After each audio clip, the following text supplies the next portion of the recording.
Vasantdada sugar इन्स्टिट्यूटला दिल्या जाणाऱ्या अनुदानाची चौकशी करण्याचे आदेश मुख्यमंत्र्यांनी दिलेत. कसं पाहता याकडे?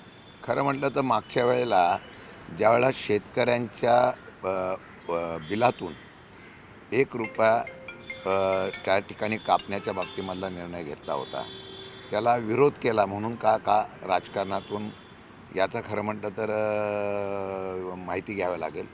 परंतु मला वाटतं की ज्यावेळेला अशा प्रकारचं वसंतदादा इन्स्टिट्यूटला ह्याच्यातून टनामागे ₹1 घेतला जातो, साधारणतः 10 कोटी रुपये जर गोळा होत असेल, तर मंत्रिमंडळामध्येच एक निर्णय होतो आणि सरकारचं तेवढंच अनुदान त्या ठिकाणी दिलं जातं आणि त्याचा उपयोग जो आहे तो उपयोग हा वेगवेगळ्या प्रकारची संशोधन करण्यासाठी वसंतदादा इन्स्टिट्यूट करतं.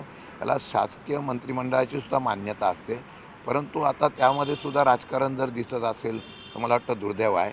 नवीन शासन यामध्ये शोध करतं आहे.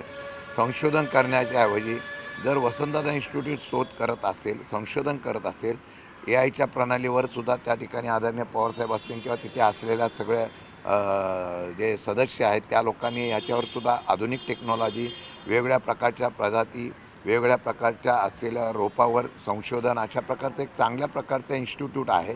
त्यात राजकारण आणू नये असं मला वाटतं. पण दुर्दैव आहे, अशा प्रकारची चौकशी जर करायची आदेश दिले असतील तर मला वाटतं की आता राजकारणाची ही भूमिका योग्य नाही असं माझं मत आहे. मुख्यमंत्र्यांनी जाणून बुजून अजित पवारांना टार्गेट करण्यासाठी हे आदेश दिले आहेत का? कारण का अजित पवार देखील या सगळ्यामध्ये लक्ष घालतात वसंतदादा नाही, शुगर मला माहीत नाही की त्याच्यासाठी केलं आहे का. मला असं वाटतं की पूर्वी एक अतिवृष्टीच्या बाधित असलेल्या शेतकऱ्यांच्या संदर्भामध्ये CM फंडामध्ये आपल्याला अशा प्रकारचा निर्णय घेण्याचा निर्णय जो झाला होता त्याला शेतकऱ्यांचा विरोध झाला, शेतकरी संघटनेच्या प्रतिनिधींचा विरोध झाला आणि तो विरोध झाल्यामुळे मग इकडे तुम्ही देताय, मग तिकडे का देत नाही, अशा प्रकारची भावना आहे का असं मला त्यात वाटतं. खरं तर आधी एकनाथ शिंदे झाले, त्यांच्या योजना बंद केल्या गेल्या. मग आता ज्या शुगर इन्स्टिट्यूटमध्ये दादा लक्ष घालतायत त्याच्याकडे मुख्यमंत्री लक्ष केंद्रित करतात असं दिसून येत आहे का? नाही, आता 100% कालच अमित भाईंनी सांगितलं की आता कोणाच्याही कुबड्यांची आम्हाला गरज नाही.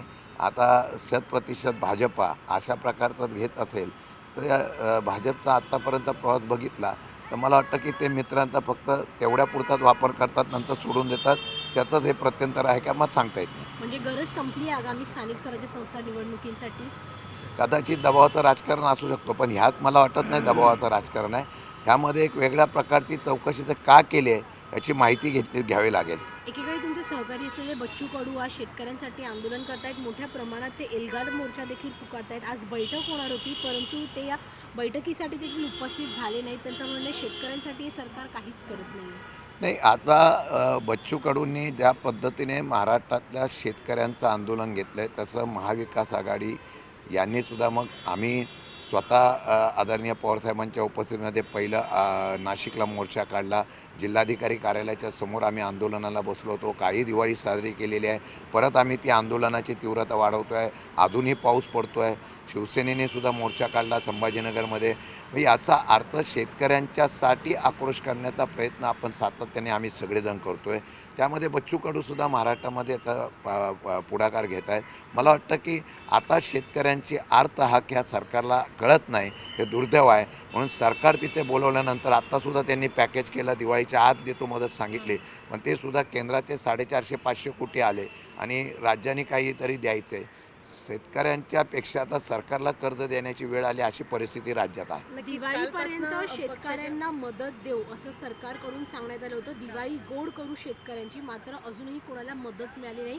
त्या उपर पाऊस अजूनच जास्त पडतोय, अजून जास्त नुकसान शेतकऱ्यांचं होतंय. 100% आहे आणि आता मंत्र्यांना घेरावा घातला जातो शेतकऱ्यांकडून. मंत्र्यांना विचारल्यानंतर शेतकऱ्यांच्या बाबतीमध्ये राज्याचे उपमुख्यमंत्रीसुद्धा म्हणत आहेत की आम्ही, मुख्यमंत्री म्हणत आहेत की आम्ही कर्जमाफी देणार नाही. असं कधी पण आत्महत्या करायला लागतात शेतकऱ्यांना, कर्जमाफी तुम्ही कधी देणार याचा एकदा मुहूर्त शोधा. बच्चू कडूंनी सांगितलं आता कोणाची मुहूर्त बघताय का काय, तशा पद्धतीने त्यांनी एकदा मुहूर्त सांगावं म्हणजे शेतकऱ्यांना दिलासा तरी भेटेल. कालपासून पक्षाच्या बैठकाला सुरुवात झालेली आहे. काल अनेक जिल्ह्यांचा तुम्ही आढावा घेतला. काय नक्की सध्याची पक्षाची स्थिती आहे आणि स्थानिक निवडणुकीसाठी काय नक्की आदेश पदाधिकाऱ्यांना देण्यात आले? कालपासून आदरणीय पवारसाहेब असतील, सुप्रियाताई असेल आणि पक्षाचे वरिष्ठ नेते आम्ही सगळेजण बैठका घेतो आहे. काल काही जिल्ह्यांचे झालेल्या आज मराठवाडा वगैरे उर्वरित महाराष्ट्रातल्या लोकांच्या बैठका आता होतील. माझ्या माहितीप्रमाणे प्रमुख पदाधिकारी आणि त्याचबरोबर जिल्हाध्यक्ष वगैरे यांची बैठक घेऊन येणाऱ्या स्थानिक स्वराज्य संस्थेच्या निवडणुकीला समोर जात असताना यामध्ये पक्षाची परिस्थिती, पक्षाच्या कुठल्या जागा लढवायच्या, किती जागांना लढवायच्या, कशा पद्धतीने रणनीती करायची, अशा प्रकारची चर्चा आणि आपण लोकांचे कार्यकर्त्यांचे आपण मनोगत ऐकून घेतलेलं आहे, त्यांच्या सूचना ऐकून घेतलेल्या आहे. पुढच्या वेळेला तशा पद्धतीने आम्ही स्थानिक पातळीवरच त्यांना निर्णय घेण्याचे अधिकार दिलेले आहे. उमेदवार निवडीपासून त्या अगदी आघाडी करण्याच्या संदर्भामध्ये आम्ही अधिकार त्यांना दिलेले आहे आणि त्या पद्धतीने त्यांनी कामाला लागावं अशा सूचना केलेल्या आहेत काल. त्यातून आमच्याकडे सुद्धा आता पक्षाच्या माध्यमातून इच्छुक उमेदवारांच्या बाबतीमध्ये अर्ज भरण्याची प्रक्रिया आम्ही सुरू करतो आहे. कारण वेळ लागाय नको.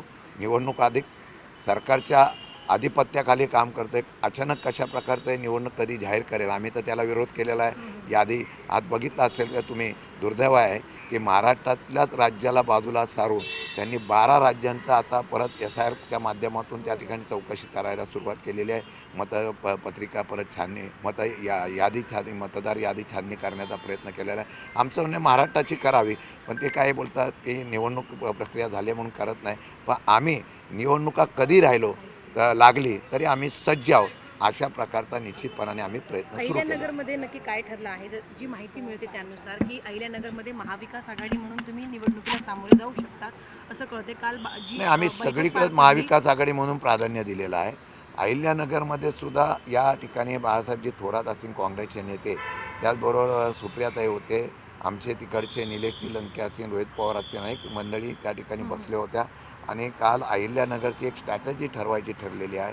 त्या महाविकास आघाडी म्हणून आपण पुढे जायचं, त्याची प्राथमिक चर्चा काल इथं झालेली आहे. ठाकरे गटाचं काय म्हणणं आहे? कारण काल काँग्रेसचे नेते आणि तुमच्या पक्षाचे पदाधिकारी होते, मात्र ठाकरे गटाचं काय म्हणणं आहे? ठाकरे गटाच्या लोकांच्या बरोबर त्या जिल्हा स्तरावर निर्णय झालेला आहे, त्यांच्यावर चर्चा चालू आहे. त्यांचा पण त्याप्रमाणे बैठका करून आम्ही निर्णय घेतो आहे.